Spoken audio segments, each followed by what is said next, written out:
There's a kind of hunger that has nothing to do with love. It doesn't want commitment, promises, or forever. It only wants to be seen, even for a moment, through the eyes of someone who finds you irresistible. It's the quiet craving to be desired, the ache of wanting to feel wanted, and it's one of the most hidden, powerful, and misunderstood desires in the human mind. Every human being is driven not only by instincts, but by images of the soul, the parts of us that long to be mirrored by another. Desire, then, is not just physical, it's spiritual. It's a reflection we chase because we can't yet see ourselves clearly. People think they're chasing love, but most of the time they're chasing the feeling of being chosen. The validation that whispers you matter, you're wanted, you still have power. Here's what most people won't admit. There's an invisible ache that lives beneath the surface of normal life. You can be surrounded by people and still feel unseen. You can be in a relationship and still feel like you don't exist. Because the fear isn't just loneliness. The fear is that you've become invisible, that you've somehow stopped mattering in the eyes of those around you. It starts so small, an unanswered message that lingers in your mind, being talked over in a conversation as if your voice carries no weight, watching someone's face light up for another person while remaining neutral for you. The specific ache of feeling replaceable, like you're a background character in your own life. These aren't just moments, they're triggers, and they awaken something ancient inside you, something that was planted long before you understood what was happening. It begins early in childhood when we realize that attention equals worth, when the people who loved us most were sometimes absent, distracted, or conditional in their affection. We learned something subtle but permanent, that being seen means being safe. That desire, even fleeting, is proof we still exist in someone's mind. From that moment, a pattern begins. We stop craving love itself. We start craving the feeling of being desired. There's a split that happens inside us. One part performs, the one who shows up polished and composed, who knows what to say and how to move through the world. The other part aches, the one who still remembers what it felt like to be overlooked, to pour your heart into something and have it met with indifference. This is the persona, the mask we wear that becomes so familiar, we forget it's not really us. It's armor we built to protect the soft, vulnerable self underneath. But over time, that armor becomes so heavy, we can't remember how to take it off. The truth buried in our unconscious is this: being needed became our definition of being valuable. Not being needed became emotional free fall. So we learned to earn worth through desirability, through being wanted, through making ourselves magnetic enough that people couldn't look away. Loneliness doesn't come from being alone. It comes from being unable to communicate the things that seem important, from carrying a self that no one truly sees. And recognizing this pattern, naming this hidden hunger, without judgment, is the first act of real self-compassion. It takes courage to admit you've been aching to be seen. Most people spend their entire lives pretending they don't need anyone, when the truth is, we all do. Before we go deeper into this hidden part of yourself, if this resonates, hit like and subscribe. This journey requires witnesses, and your engagement helps others find their way here too. Think about Sarah, 32, successful on paper, who spent an entire evening replaying a moment when her text was left unread. Or Marcus, who felt his chest tighten when a colleague didn't laugh at his joke. These aren't dramatic rejections. They're paper cuts that reopen old wounds. The pain isn't situational, it's archetypal, ancient. It lives in a part of you that learned survival through being seen. There's a locked room inside the psyche filled with versions of yourself that were never chosen. The 8-year-old who wasn't picked for the team. The teenager who sat alone at lunch.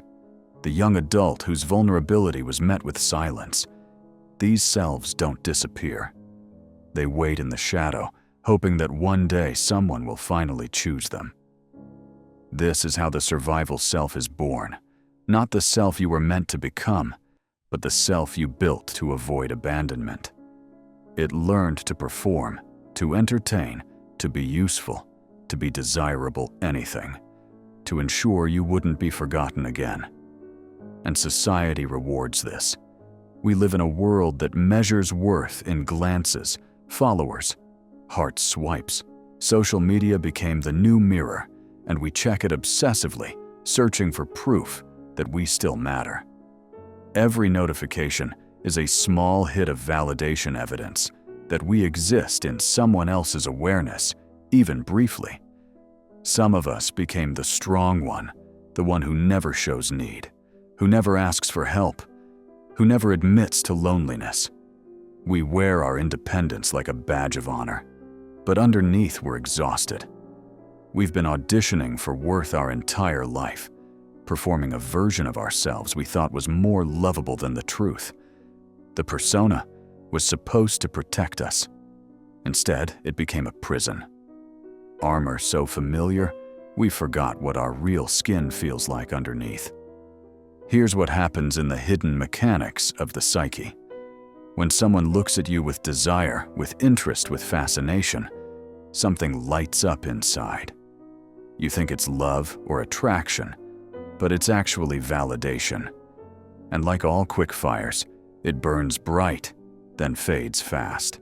You're not being seen. Your image is. The part of you that's been curated, perfected, performed. The self you believe deserves attention because your real self, the one with doubts and needs and vulnerabilities, was once ignored. This is the shadow of desire beginning to take control. That unconscious part of us that craves attention, not for connection, but for confirmation. The more you're desired, the more powerful you feel, and the more terrified you become of not being wanted again. Desire becomes oxygen. Without it, you feel like you're suffocating in invisibility. It's easy to call this vanity, but it's not. It's a survival mechanism. People who carry deep emotional neglect often build their self-worth on the response of others. They use desire like medicine not to manipulate, but to numb. Because when someone desires you even briefly, it silences the voice that says, "You're not enough." That's why validation feels intoxicating. It's not ego, it's anesthesia. The brain remembers what it feels like to be wanted. It keeps returning to that feeling, like a starving child returning to the same empty table, hoping that this time, something will be there. The unconscious doesn't care that the table was empty last time. It only knows the memory of hunger and the promise of relief. There's a loop that forms invisible but unbreakable. First comes the trigger, a moment of feeling unseen. Then the craving for validation. Then the validation itself, brief and bright.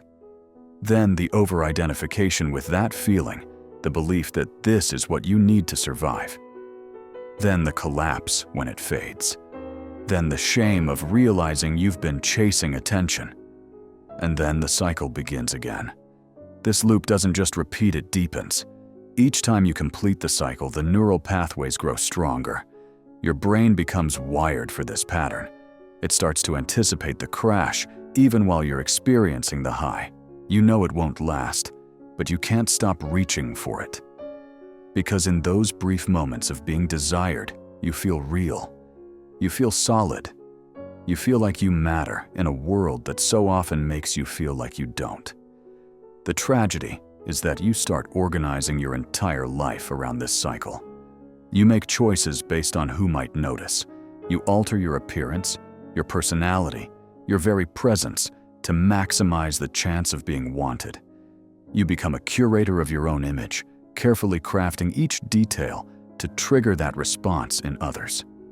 And slowly, without realizing it, you lose touch with who you actually are beneath all the performance. This is what it means when a part of your psyche hijacks the whole self. You're no longer acting from awareness, you're reacting from a wound. The wound says, If someone wants me, I'm alive.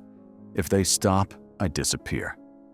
The exhausting truth is this: every time you seek validation, you're not really asking someone else to see you. You're asking them to prove you exist. And no amount of their seeing will ever be enough, because the one who needs to see you most is you. You never wanted to be desired. You wanted to be remembered. You wanted to matter beyond usefulness, beyond appearance, beyond what you could give. But when love felt uncertain, desire became the closest thing to proof. Here's the revelation that changes everything. You don't crave people. You crave reflection. The real addiction is self-recognition through another's gaze. It's not their love you need. It's confirmation of your worth mirrored back through their wanting. We fall in love with the part of ourselves we lost. When someone desires you, they're temporarily holding up a mirror to your own lost light.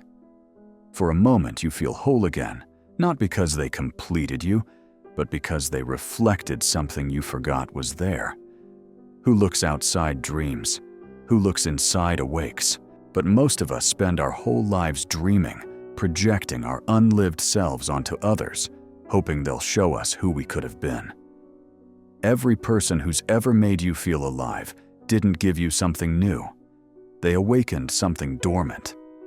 And when they leave, it's not them you mourn. It's that awakened part of yourself going back to sleep. There's a question that haunts people more than they admit. If no one wants me right now, do I still exist? This question is the root of countless emotional addictions.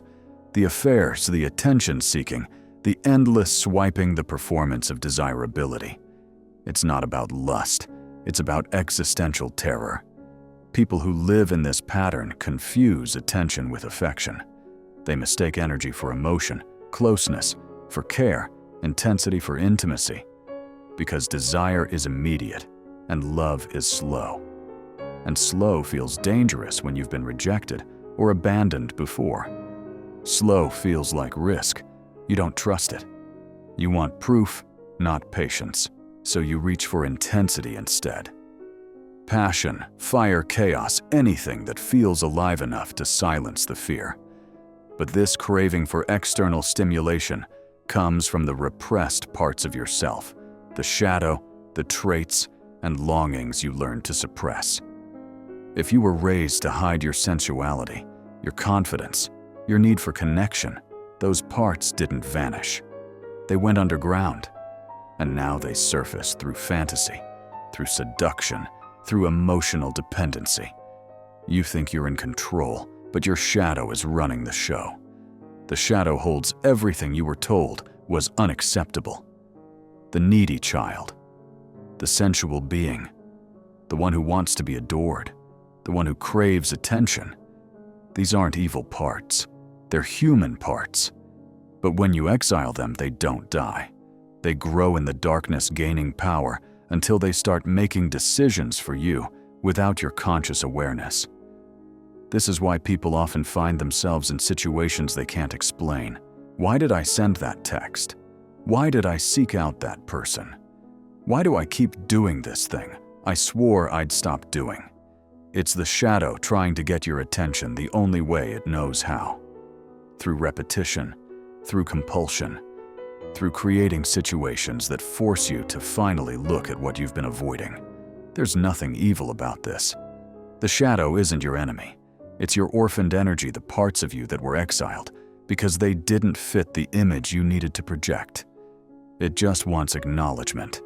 It wants you to say, I see the part of me that wants to be desired, and I don't judge it. That's when healing starts. Not when you suppress desire, but when you understand it. The need to be desired isn't shameful. It's ancient. It's human. It's primal. Every soul wants to be witnessed. Every body wants to be wanted. The problem isn't desire itself. It's dependence. When your sense of worth depends on someone else's attraction, you lose your center. You start bending your personality around their gaze. You become performative, too careful, too polished, too mysterious. You think you're maintaining allure, but really you're hiding fear. The fear of being ordinary. The fear of not being special enough. The fear of fading quietly into the background of someone's life. That fear makes you addicted not to others, but to yourself. You start needing the chase to feel alive. And when someone finally loves you fully, when they stay, when they see through the mask and still choose you, something strange happens. You feel bored, because the drama that once fed your sense of worth is gone. The peace feels empty. The stillness feels like loss. This is how people unknowingly sabotage real intimacy, not because they want to, but because they can't yet survive without the thrill of being desired. And here's the question worth sitting with. What if the peace you fear is actually the home you've been seeking all along? The loop continues, because every time you felt unseen in your past, the unconscious recorded it. Every time your worth depended on someone else's reaction, a pattern was carved deeper.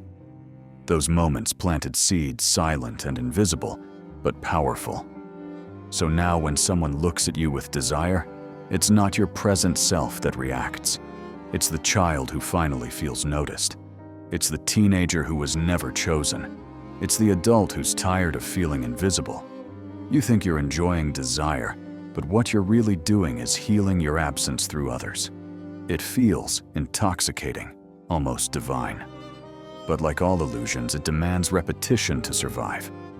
You need another look, another message, another reminder that you still matter. This is archetypal possession, a wound hijacking your entire psyche. And the wound promises, if someone wants me, I'm alive. If they stop, I disappear. There's a moment in almost every relationship when you mistake desire for love. It feels real. The intensity, the attention, the magnetic pull that keeps you up at night. But when you strip away the thrill, the messages, the racing heartbeat, you're left wondering, do they love me or do they just want me? And deeper still, do I love them or do I just want to be wanted by them? Every act of desire is a projection of the soul, a reflection of what we've lost or never met within ourselves. That's why attraction feels spiritual, even divine. Because in that moment, you're not falling for a person. You're falling for the part of you that they awaken. That's what makes it so powerful and so dangerous. Desire can feel like destiny, but it's often just a mirror. And what it reflects isn't love. It's longing. You long to feel alive again. You long to feel chosen again. You long to see proof that you still matter in a world that forgot how to look at you. But when longing replaces love, connection becomes consumption. You stop relating. You start needing. A need can disguise itself as affection so perfectly that even you can't tell the difference anymore. You say, I love them. But what you really mean is I love how they make me feel.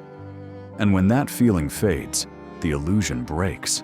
The person doesn't change. Your projection does. They stop mirroring your missing piece, and suddenly you feel empty again. So you chase a new spark, a new mirror, a new face, hoping to find the reflection you lost. But every time it ends the same. Brief highs, quiet collapses.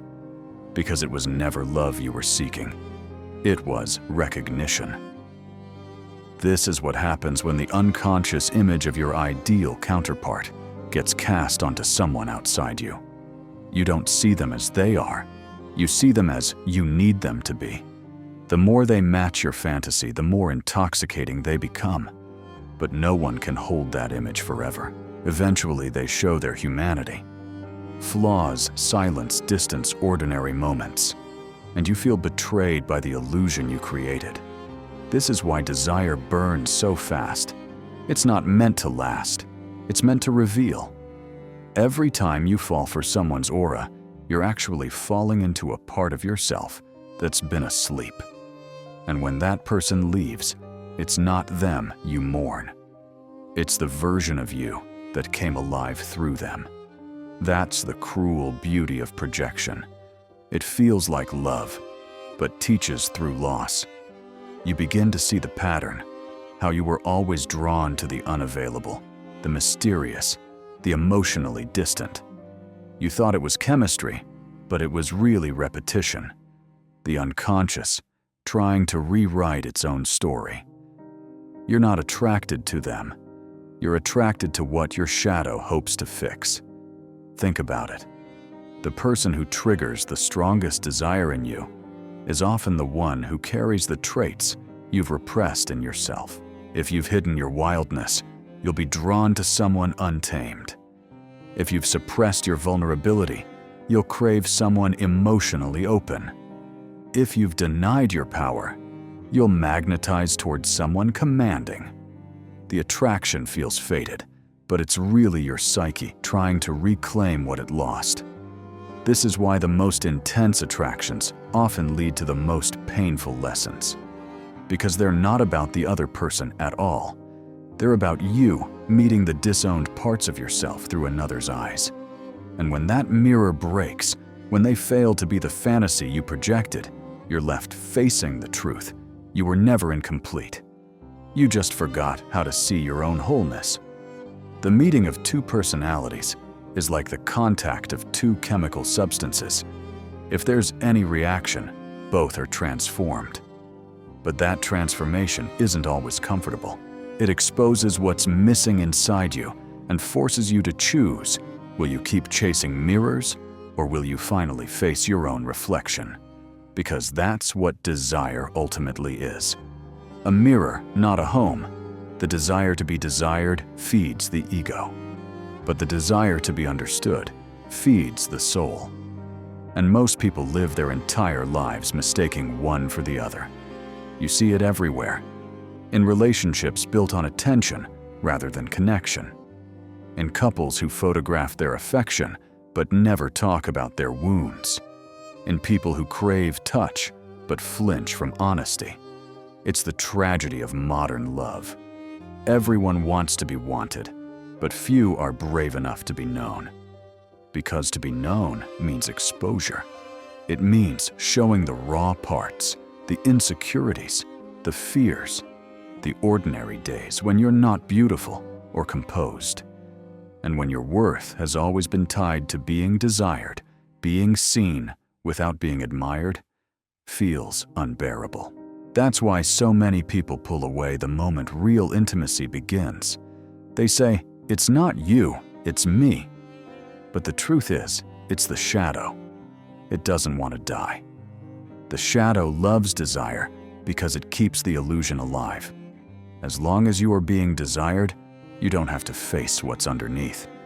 You can stay glowing, unreachable wanted. Never vulnerable, never rejected. But the soul doesn't want admiration.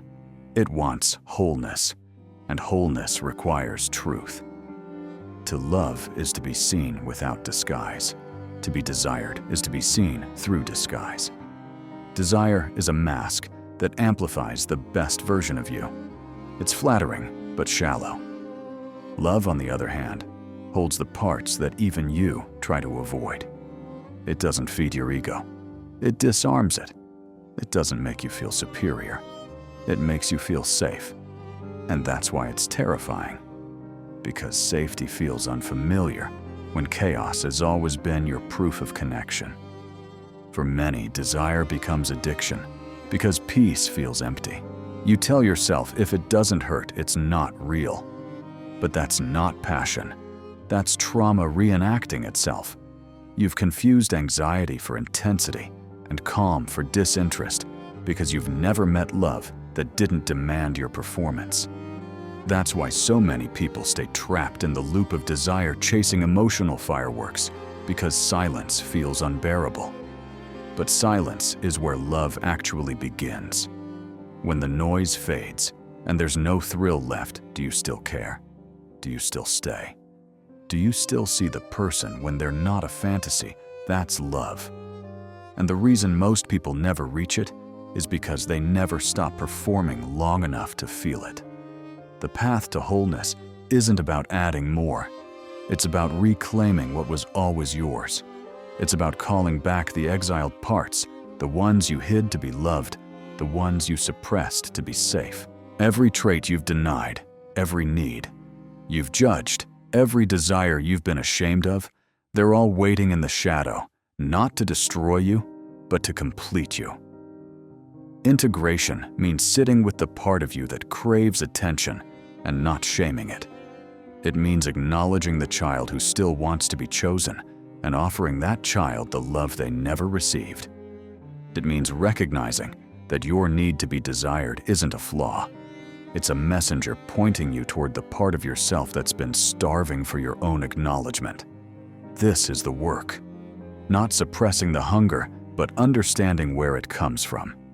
Not performing strength, but being honest about vulnerability. Not chasing external validation, but learning to validate yourself in the quiet moments when no one is watching.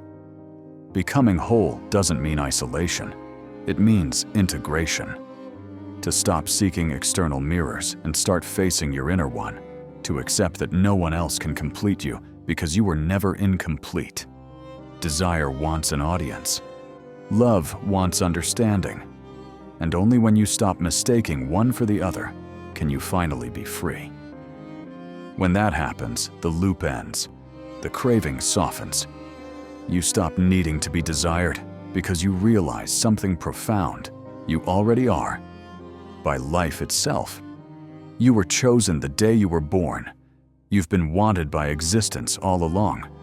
And once you remember that no one's silence can ever make you feel unseen again. You were never meant to be everyone's desire. You were meant to be your own awakening. When you stop chasing eyes, you start meeting your reflection. When you stop performing to be seen, you finally see yourself. Clearly, quietly, completely. In each of us, there is another whom we do not know. And the journey of a lifetime is meeting that self. Not the performed version, not the curated image, but the one who's been waiting all along behind the locked door of your shadow. The truth is, you become unforgettable the moment you stop abandoning yourself. The moment you stop choosing their gaze over your own presence. The moment you realize that the love story you've been chasing outside yourself has been waiting inside you all along. This is what it means to come home to yourself, to walk into that locked room in your psyche and embrace every version of you that was never chosen. To tell the 8-year-old that they were always enough. To hold the teenager who felt invisible and say, "I see you now." To meet the adult who's been performing for love and whisper, "You can rest now." You don't have to earn your existence anymore. The privilege of a lifetime is becoming who you truly are. Not who you think you should be. Not who others wanted you to become. But the self that existed before the world taught you to hide. That self is still there beneath the armor, beneath the persona, beneath all the performances. Waiting, patient, whole. And when you finally meet that self, something miraculous happens. The hunger quiets, not because someone finally desired you enough, but because you stopped abandoning yourself. You stopped waiting for permission to exist. You stopped measuring your worth by how many eyes turned toward you in a room. You realized that every moment you spent chasing validation was a moment you weren't home. And home wasn't a place or a person. It was always you. The you that exists whether anyone is watching or not. The you that breathes and feels and experiences life even in total solitude. The you that is complete simply by being. Take a breath. Not to think of who desires you, but to remember how much life already does. Every sunrise that greets you. Every breath your lungs take without asking. Every beat of your heart, faithful and constant, choosing you again and again. You are not starving for attention. You are starving for self-contact. And the moment you turn inward, the moment you offer yourself the witnessing you've been desperately seeking from others, everything changes. If this video reached a place in you that words rarely touch, like it if it felt personal. Comment what you've learned about desire and love. Subscribe to this channel where psychology meets the parts of you that no one else sees. Because sometimes, the most powerful love story is the one between you and your own soul. You're not returning to the world, you're returning to yourself. And that return is where everything you've been searching for has been waiting all along.